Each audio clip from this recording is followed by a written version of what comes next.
मेरे प्यारे देशवासियों, नमस्कार। कोरोना के खिलाफ लड़ाई में जनता कर्फ्यू से लेकर आज तक हम सभी भारतवासियों ने बहुत लंबा सफर तय किया है। समय के साथ आर्थिक गतिविधियों में भी धीरे धीरे तेजी नजर आ रही है। हम में से अधिकांश लोग अपनी जिम्मेदारियों को निभाने के लिए, फिर से जीवन को गति देने के लिए रोज घरों से बाहर निकल रहे हैं। त्योहारों के इस मौसम में बाजारों में भी रौनक धीरे धीरे लौट रही है, लेकिन हमें ये भूलना नहीं है कि लॉकडाउन भले चला गया हो, वायरस नहीं गया है। बीते 7-8 महीनों में प्रत्येक भारतीय के प्रयास से भारत आज जिस संभली हुई स्थिति में है, हमें उसे बिगड़ने नहीं देना है और अधिक सुधार करना है।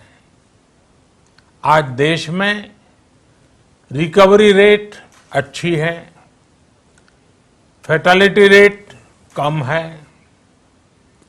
भारत में जहां प्रति 10 लाख जनसंख्या पर करीब 5,500 लोगों को कोरोना हुआ है, वहीं अमेरिका और ब्राजील जैसे देशों में ये आंकड़ा 25,000 के करीब है।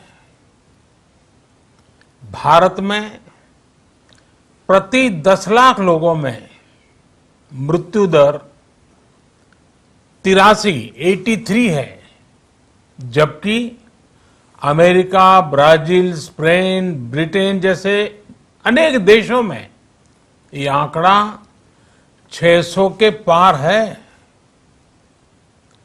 दुनिया के साधन संपन्न देशों की तुलना में भारत अपने ज्यादा से ज्यादा नागरिकों का जीवन बचाने में सफल हो रहा है। आज हमारे देश में कोरोना मरीजों के लिए 90 लाख से ज्यादा बेड्स की सुविधा उपलब्ध है। 12,000 क्वारंटाइन सेंटर्स है। कोरोना टेस्टिंग की करीब 2,000 लैब्स काम कर रही है। देश में टेस्ट की संख्या जल्द ही 10 करोड़ के आंकड़े को पार कर जाएगी। कोविड महामारी के खिलाफ लड़ाई में टेस्ट की बढ़ती संख्या हमारी एक बड़ी ताकत रही है। सेवा परमो धर्म के मंत्र पर चलते हुए हमारे डॉक्टर, हमारे नर्सिस, हमारे हेल्थ वर्कर्स, हमारे सुरक्षाकर्मी और भी सेवा के भाव से काम करने वाले लोग इतनी बड़ी आबादी की निस्वार्थ सेवा कर रहे हैं। इन सभी प्रयासों के बीच ये समय लापरवाह होने का नहीं है। ये समय ये मान लेने का नहीं है कि कोरोना चला गया या फिर अब कोरोना से कोई खतरा नहीं है। हाल के दिनों में हम सब ने बहुत सी तस्वीरें, वीडियो देखे हैं जिनमें साफ दिखता है कि कई लोगों ने अब सावधानी बरतना या तो बंद कर दिया है या बहुत ढिलाई ले आए हैं। ये बिल्कुल ठीक नहीं है। अगर आप लापरवाही बरत रहे हैं, बिना मास्क के बाहर निकल रहे हैं, तो आप अपने आप को, अपने परिवार को, अपने परिवार के बच्चों को, बुजुर्गों को उतने ही बड़े संकट में डाल रहे हैं। आप ध्यान रखिए, आज अमेरिका हो या फिर यूरोप के दूसरे देश, इन देशों में कोरोना के मामले कम हो रहे थे, लेकिन अचानक से फिर से बढ़ने लगे हैं और चिंताजनक वृद्धि हो रही है। साथियों, संत कबीरदास जी ने कहा है, पक्की खेती देख के गर्व किया किसान, अजहू जोला बहुत है, घर आवे तब जान। अर्थात कई बार हम पकी हुई फसल देखकर ही अति आत्मविश्वास से भर जाते हैं कि अब तो काम हो गया, लेकिन जब तक फसल घर न आ जाए तब तक काम पूरा नहीं मानना चाहिए। यही कबीरदास जी कह के गए हैं। यानी जब तक सफलता पूरी न मिल जाए, लापरवाही नहीं करनी चाहिए। साथियों, जब तक इस महामारी की वैक्सीन नहीं आ जाती, हमें कोरोना से अपनी लड़ाई को रत्ती भर भी कमजोर नहीं पड़ने देना है। बरसों बाद हम ऐसा होता देख रहे हैं कि मानवता को बचाने के लिए युद्ध स्तर पर पूरी दुनिया में काम हो रहा है। अनेक देश इसके लिए काम कर रहे हैं। हमारे देश के वैज्ञानिक भी वैक्सीन के लिए जी जान से जुटे हैं। भारत में अभी कोरोना की कई वैक्सीन पर काम चल रहा है। इनमें कुछ एडवांस स्टेज पर है, आशास्पद स्थिति दिखती है। साथियों, कोरोना की वैक्सीन जब भी आएगी, वो जल्द से जल्द प्रत्येक भारतीय तक कैसे पहुंचे, इसके लिए भी सरकार की तैयारी जारी है। एक एक नागरिक तक वैक्सीन पहुंचे, इसके लिए तेजी से काम हो रहा है।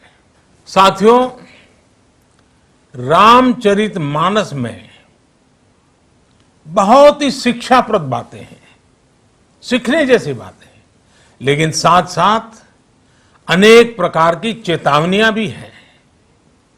जैसे रामचरितमानस में बहुत बड़ी बात कही गई है, रिपु रुज पावक पाप, रिपु रुज पावक पाप, प्रभु अहि गनीय न छोट करी।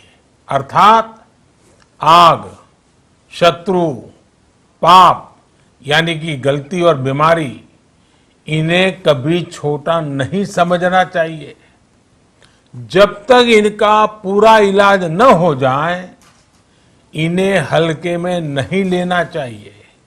इसलिए याद रखिए, जब तक दवाई नहीं, तब तक ढिलाई नहीं। त्योहारों का समय हमारे जीवन में खुशियों का समय है, उल्लास का समय है। एक कठिन समय से निकलकर हम आगे बढ़ रहे हैं। थोड़ी सी लापरवाही हमारी गति को रोक सकती है, हमारी खुशियों को धूमिल कर सकती है। जीवन की जिम्मेदारियों को निभाना और सतर्कता, ये दोनों साथ साथ चलेंगे, तभी जीवन में खुशियां बनी रहेगी। 2 गज की दूरी, समय समय पर साबुन से हाथ धुलना और मास्क लगाना, इसका ध्यान रखिए। और मैं आप सबसे करबद्ध प्रार्थना करता हूं, आपको मैं सुरक्षित देखना चाहता हूं, आपके परिवार को सुखी देना चाहता हूं।